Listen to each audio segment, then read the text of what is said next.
So in this video, we're going to be discussing why your website isn't working.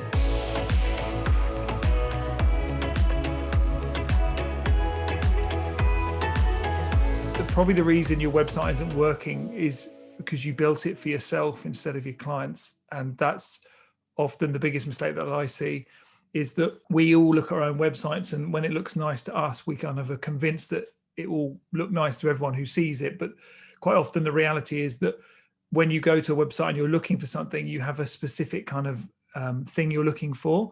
And if you can't find what you're looking for, you often zone out and you go to someone else. And this is why people are confused as to sort of, they think, why, well, when I put all those lovely photos on and I explained how great I was, why didn't that convert people? And so I think the best thing you can often do if you're trying to build a good website is probably, first of all, kind of build it in the mobile first version, because I know certainly I've got into the trap of looking at a nice desktop website and thinking it looks, beautiful, but then forgetting that actually a lot of people check out their phone and the website's on their phone more than often not. So start with that and then take it to a client and ask them what they want in a website and what are they thinking when they go through a website. And quite often they're looking for the same sort of things, which is like, do you understand their problem?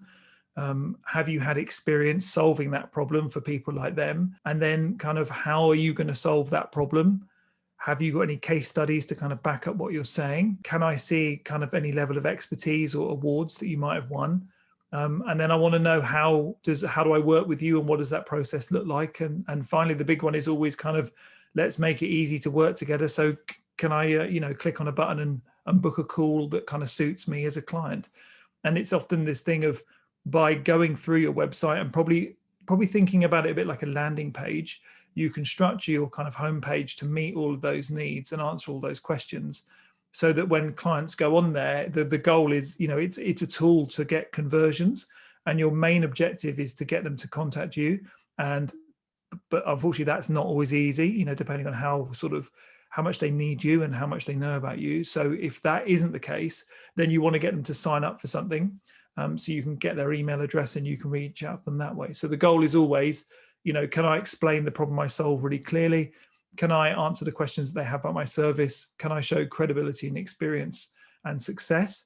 And then can I find a way of capturing their interest and their attention, either so they can book an appointment and make it really easy to sort of reach out with me, or can they click and get a response from a chatbot or send an email and all these kind of things. And like always, on the flip side, when they do contact you, you've got to consider kind of what's that experience and how long is it before you get back to them.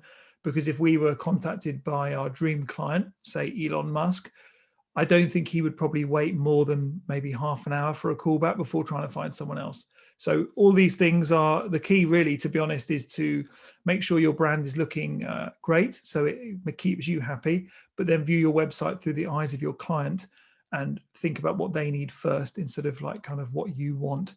And I think if you make those changes and keep it simple, and like I said, run it by a client to make sure they're happy, then I think your website will start converting a lot better.